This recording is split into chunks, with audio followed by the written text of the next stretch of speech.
friends and fellow bakers, how are you doing? It's Chef Tom from chefinstructortom.com. And today we're going to talk about French bread. And I know in the description it says baguettes. And we're going to make something that looks like baguettes. But the thing is, baguette, as you may know, in your travels to France, the baguette's about 20 inches long. That's not going to fit in my oven. Probably won't fit in your oven either. So we'll make something that is approximating a baguette, has a nice crunchy exterior, nice soft, pillowy interior to the bread, and I think you're going to really enjoy it. We have 4 ingredients. We have flour, we have water, we have instant yeast, and kosher salt. And as you saw already, we mixed up a Poolish last night. That's my Poolish. And it is flour, water, and a little pinch of instant yeast.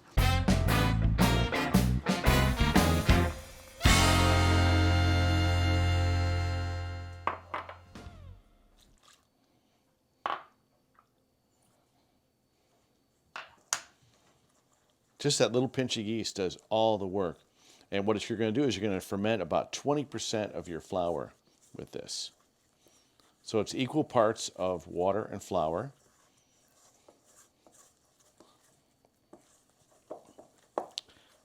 Doesn't look like much, but there you go.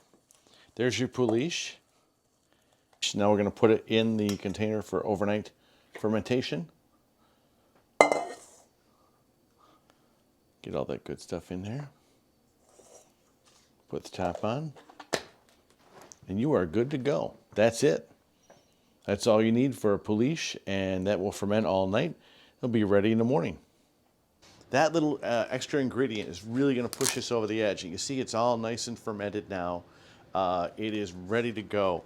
And so this bread is really, really simple. I say let's get started. Let's mix some bread.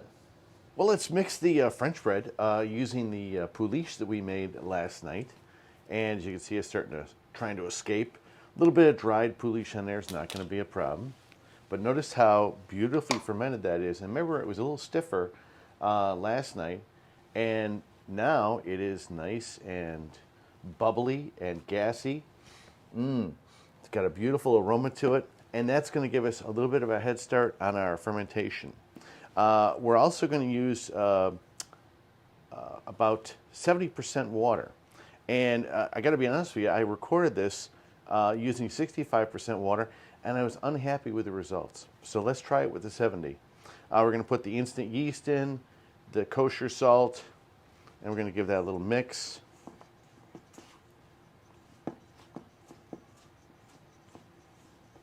And then we're going to add all of our Poolish. This is going to provide some of the water and now fermented flour. So in this bowl I've got 400 grams of flour. In this I have 100 grams of flour and 100 grams of water. Remember, just like a little tiny pinch of yeast.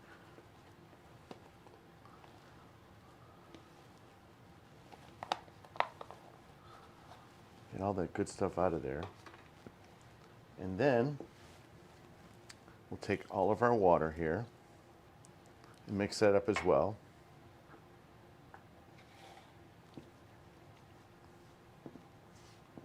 And we're just going to mix this until it's just kind of shaggy, just coming together. And it's going to take a few seconds to do, not difficult at all. And don't worry about that Poolish getting mixed in. It will get mixed in over time. We're going to be doing some stretch and folds on this. It will get completely incorporated. But even at 70% water, for instance, that would be 350 grams of water to 500 grams of flour. And we are using 1% yeast, instant yeast that is, and we are using 2% kosher salt. Now, some people love sea salt. I'm just an old-fashioned Morton kosher salt kind of guy. So it looks like it's pretty stiff because the water has not been fully absorbed into that flour. You'll notice that the stuff we had left in here was a lot more liquid or hydrated because it sat overnight. This we're going to let it sit for a little bit more, and then we're going to let it sit overnight again.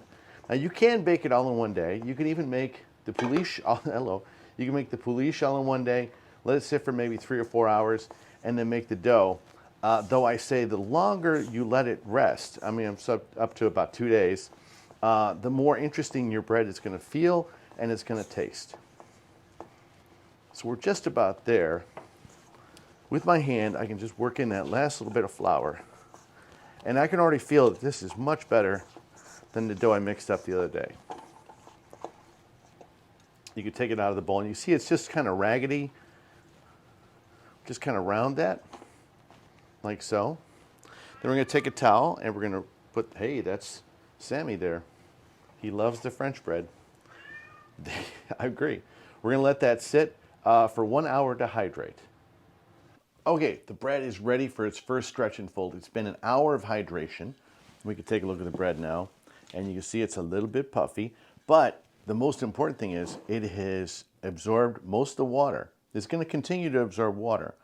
But what this first stretch and fold is going to do, it's going to develop gluten. It's going to give us more elasticity, more extensibility, and just make the bread a little stronger.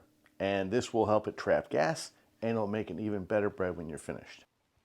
First thing you want to do is wet your hands. And I know it sounds counterintuitive, but wet hands will not stick to this bread.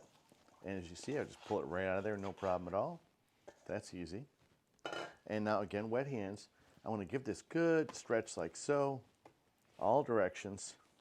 And you can do this in the bowl if you want, but I like to pull it out and kind of feel where my bread is and kind of give it a little fold like so, a little fold like so. It doesn't have to be fancy at all. And then we can give it a little more stretch. Fold it again, like this. And already you can start to see where this bread is really coming together very nicely. I'm just going to round that bread a little bit. And look at how much different than it looks than it did when it just did maybe 15, 20 seconds ago. It is better hydrated. It's got more strength to it. We are ready for a little more resting time. It's going to rest for another 20 minutes like that. Then we'll come back for our second stretch and fold. All right, we're ready for our second stretch and fold. And again, we're going to use a little bit of water on our hands to take the dough out of the bowl and to give it a little stretch. And you'll notice I'm not using any extra flour on the bench at all. Look at how nice and smooth that's gotten. We can fold that this way. Now notice the shininess too, a little bit of schmutz there. The shininess of the dough is really important too. That shows you're developing gluten. And we'll just round this.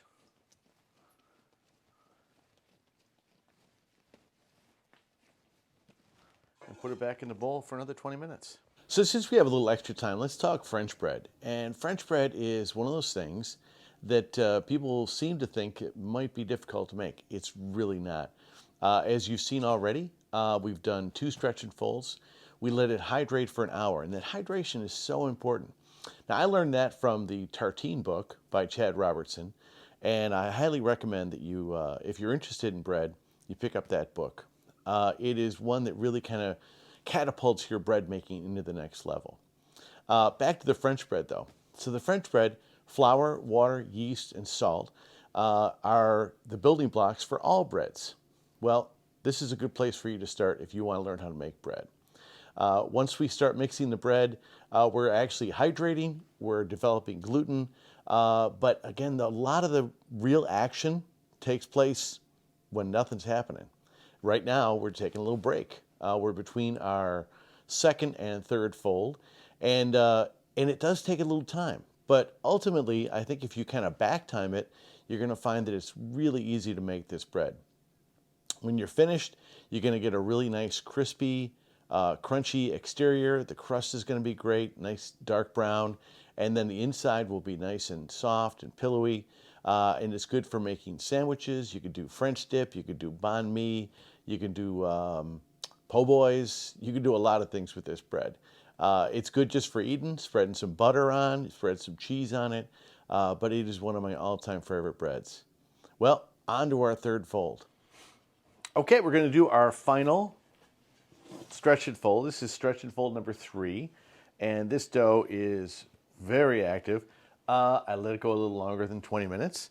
Does that really matter? Not at all. Okay, so we're going to store it overnight in a Ziploc bag, and this is going to allow us to ferment very, very slowly overnight. Can you make this in one day? You can. So instead of putting it in a bag like this, you would just let it rest for a little bit. You would cut it up into the pieces. I want to cut it into 250-gram pieces, and I want to do that tomorrow. You could do that same day and then bake it off the same day. But I would think you might want to increase the flavor. In fact, that's what I want to do. So let's ferment it overnight and see what happens. A little water on the hands to get it out of the bowl. Stretch it out. You hear the squeaks and stuff. Fold it in thirds. Then fold it in thirds again. And this dough is very, very strong now. But we're going to develop flavor overnight in the refrigerator. Tomorrow we'll make 3 250-gram pieces out of this and then make some small baguettes. Not full-size baguettes, but ones that will fit in your oven.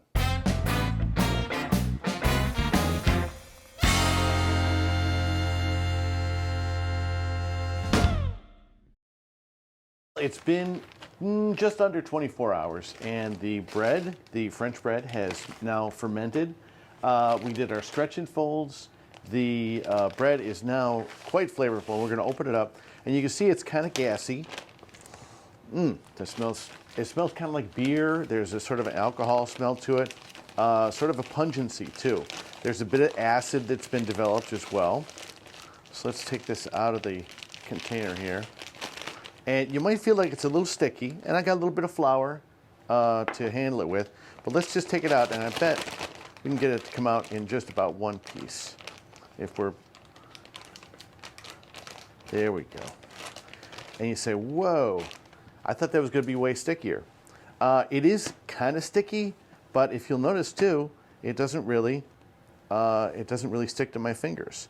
So what you can do is you can cut this up into 250-gram pieces, and I would recommend that for this oven. We're going to get 3 250-gram pieces out of it with a little bit left over.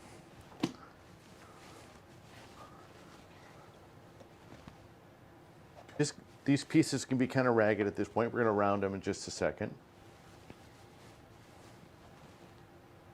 There we go. And so you have this little piece left over, and you can use this, we call this pot fermenté, or fermented dough, and you can make another batch for tomorrow. Put this in there already. It's fermented dough, and it's delicious, or you can just round it into a roll and just make a roll. One roll is kind of weird though. Next, we're going to round these guys. And all you're going to do is just kind of round them like this. We're going to let them rest after we have them kind of rounded. We're going to round, and then we're going to bench. And those of you who have read the 12 steps of yeast dough production on my website, you can see that that what we're on is on the benching after we have them all laid out like so. And all I'm doing is I'm pushing that dough into the center right here, like so. And then I'll let the table kind of grip it a little bit. And you'll notice I didn't use any extra flour. The dough itself, very developed, very strong, but not that sticky. And remember, we're at 70% now, 70% water. We're going to cover this with a towel, with our roll there as well. We'll let this sit for 5 minutes. You can do a couple things as far as how you're going to bake these. First, I would say I like to put them on a couche. This is just going to be a flat sheet pan with a towel on it. We're going to put down some flour, and we're going to put each of the breads like so, and we're going to let them proof, and that means to come back to their full size, double in volume actually, over the next hour, hour and a half or so. And what's going to happen is then I want to bake them directly on the stone. I have my oven preheating now to 450 degrees. And so once they're proofed, I can take them off, put them on a peel, and put them in the oven. Now, if you find that you'd rather just do them on a pan, you could absolutely do it just directly on a pan too. You don't have to put any flour down. These will bake, and then once they brown, they will come right off the pan. So you could bake them directly on the pan, but if you have a stone, I got to say, go with the couche and go with the peel. Let's take a look at our breads over here. They have rested now for 5 minutes, and we're going to put the rounded side down. We're going to stretch it out just a little bit, and a third this way, and just kind of press it towards you. Go like so. Turn it around, same way. And then that seam that's formed right there, you're going to cover that up with your thumb, and then seal it with your heel of your hand. The heel of your hand is really, really strong, but also kind of soft. So we're going to do that again. And you can be very aggressive. Hopefully I'm not shaking the camera too much. And then with that seam side down, we're going to stretch this out using open fingers and taper it a little bit. That looks pretty good. And then these guys, we're going to put it on the couche like so. Like so. And then just kind of bring this up. So that way they're kind of encased in there. Okay? Let's try it from another angle. Put it rounded side down. Press in like so. Like so. So you've essentially folded it in thirds. And then you have that seam right here. The thumb goes in there. Press down. Let's do it twice. Seal that seam with the heel of your hand, and then roll back and forth until you taper the ends. Keep in mind where the seam is. There's the seam right there. We can go a little bit longer because it's going to stretch back no matter what you do. That's okay. Then we can put it on our couche with the seam side down, and again that little bit of towel there. Let's do one more angle. Remember, this is rounded side down. Stretch it out. 1/3 this way. 1/3 this way. And you could use your tips of your fingers here.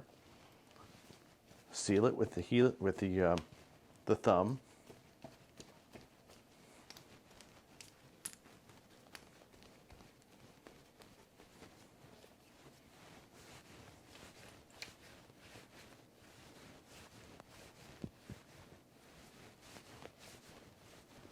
And then that goes on your couche, seam side down. Cover that with a clean towel, and you're going to let it rest for about an hour to an hour and a half.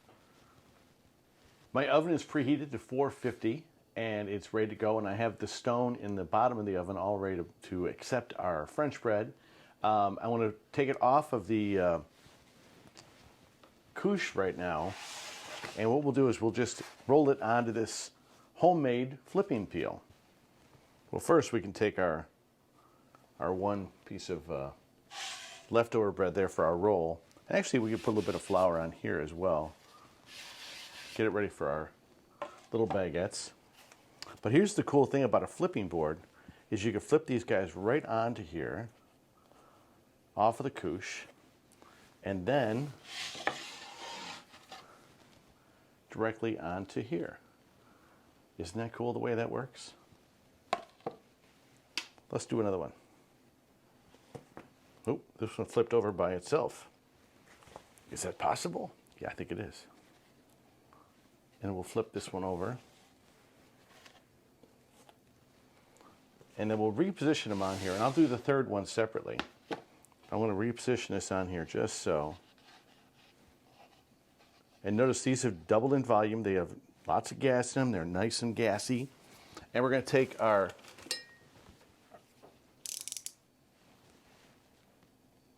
blade right here and put 3 slashes in there. Go about maybe 1/4 inch, 1/2 inch deep. And we're all set to go. We can put these in the oven.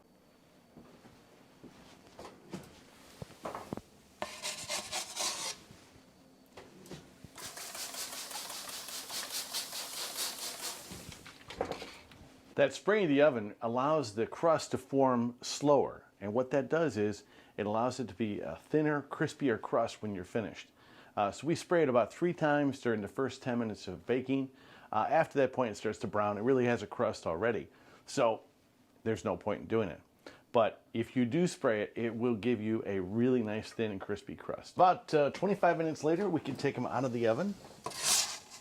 Put them on the peel here. Oh, those look beautiful. Then you're going to want to put them on the wire rack.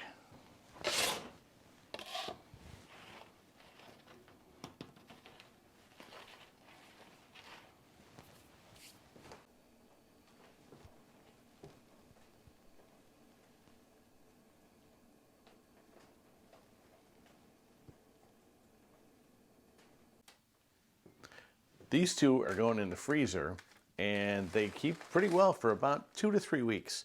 You can just reheat them in the oven, and they come back to life and get a great crust. In the oven, maybe 10 minutes, 325. This one, we're going to slice it up. We're going to take a look at the interior. First, notice the open structure there. Good crust there, and again, this can really benefit from some toasting. That is nice looking crust. And just a delicious flavor bread, a little more enhanced by the fact that we let it ferment all day yesterday and then overnight in the refrigerator. Well, I hope you enjoyed making the French bread and the French bread video I put up for you. There's so much you can do with that dough. You can make it into round loaves, bake it in a loaf pan for sandwich bread, or even just some rolls. Nice dinner rolls are perfect for this bread. I have to say I love it with some butter spread on it or just some peanut butter. I would recommend freezing the bread if you are not going to eat it within a day. It stales very, very quickly as there's no fat or sugar. You can always reheat it and toast it for that super crunchy crust. Come on back next week for more tips on baking and bread making. Please like and subscribe, as they always say. Let me know what you want to make on this channel. I can make all kinds of fun videos for you. So please get back to me in email, which is coming up next, or check by the website, chefinstructortom.com. See you there. Have a great week.